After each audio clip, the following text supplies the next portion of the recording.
नमस्कार किसान भाइयों, स्वागत है आप सभी का आपके अपने YouTube चैनल किसानों की पाठशाला में। किसान भाइयों, इस वीडियो में हम बात करने वाले हैं कि लहसुन के कंद के साइज को हम कैसे बढ़ा सकते हैं, यानी कि लहसुन के कंद को हम कैसे मोटा कर सकते हैं। लहसुन के कंद के साइज को बढ़ाने के लिए कौन कौन से खाद हमें फसल में लगाना है, तो आज के इस वीडियो में ये सारी जानकारी आपको हम देने वाले हैं, तो आप वीडियो को लास्ट तक जरूर देखें।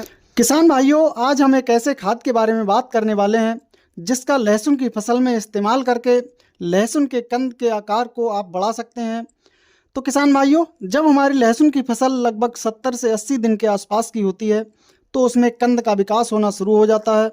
तो इस समय हमें अपनी लहसुन की फसल में कुछ पोषक तत्वों को डालने की आवश्यकता होती है जिससे कि कंद अच्छी तरह से विकास कर सके। तो किसान भाइयों, लहसुन के कंद के साइज को हम दो प्रकार से बढ़ा सकते हैं। पहला तो हम एक खाद का उपयोग करके कंद के साइज को बढ़ा सकते हैं और दूसरा एक पीजीआर का इस्तेमाल करके हम फसल के कंद के साइज को बढ़ा सकते हैं।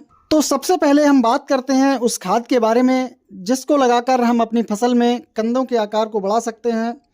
तो किसान भाइयों, जब लहसुन की फसल में कंद का विकास होना शुरू होता है तो उस समय सबसे ज़्यादा पौधों को पोटाश की आवश्यकता होती है। इस समय अगर हम अपनी फसल में पोटाश डाल देते हैं तो कंद अच्छी तरह से विकसित होते हैं और उनके साइज में बढ़ोतरी देखने को मिलती है। साथ ही साथ उपज की गुणवत्ता यानी क्वालिटी भी बढ़िया निकल कर आती है।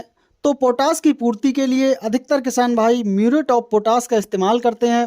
तो जब आपकी लहसुन की फसल लगभग 60 दिन के आसपास की हो जाए उस समय आपको अपनी फसल में म्यूरेट ऑफ पोटाश को डालना है, क्योंकि म्यूरेट ऑफ पोटाश का धीरे धीरे रिजल्ट फसल को मिलना शुरू हो जाता है और धीरे धीरे कंदों का विकास अच्छी तरह से होना स्टार्ट हो जाता है। किसान भाइयों, यदि आपकी फसल लगभग 60 दिन के आसपास की होती है तो उसमें आप जब म्यूरेट ऑफ पोटाश का इस्तेमाल नहीं करते हैं तो आप उस समय NPK 0050 का अपनी फसल पर 1 किलोग्राम मात्रा प्रति एकड़ के हिसाब से लेकर छिड़काव कर सकते हैं, क्योंकि NPK 0050 में 50% पोटाश की मात्रा होती है। इसका रिजल्ट भी फसल को जल्दी मिलना शुरू हो जाता है और इससे लहसुन के कंदों का बहुत अच्छे से विकास होता है। किसान भाइयों, अब हम बात करते हैं एक पीजीआर के बारे में। तो पीजीआर के रूप में आप सीजेंटा कंपनी का कल्टार ले सकते हैं। इसकी 80 ml मात्रा प्रति एकड़ के हिसाब से आपको लेकर फसल पर छिड़काव करना है, या फिर आप FMC के लगन को लेकर इसकी भी 80 ml मात्रा प्रति एकड़ के हिसाब से आप अपनी फसल पर छिड़काव कर सकते हैं। तो आप इस तरह से अपनी फसल में कंदों के साइज को बढ़ा सकते हैं और अपनी लहसुन की फसल से एक शानदार पैदावार निकाल सकते हैं। किसान भाइयों, जानकारी पसंद आई हो तो वीडियो को लाइक एवं शेयर जरूर करें।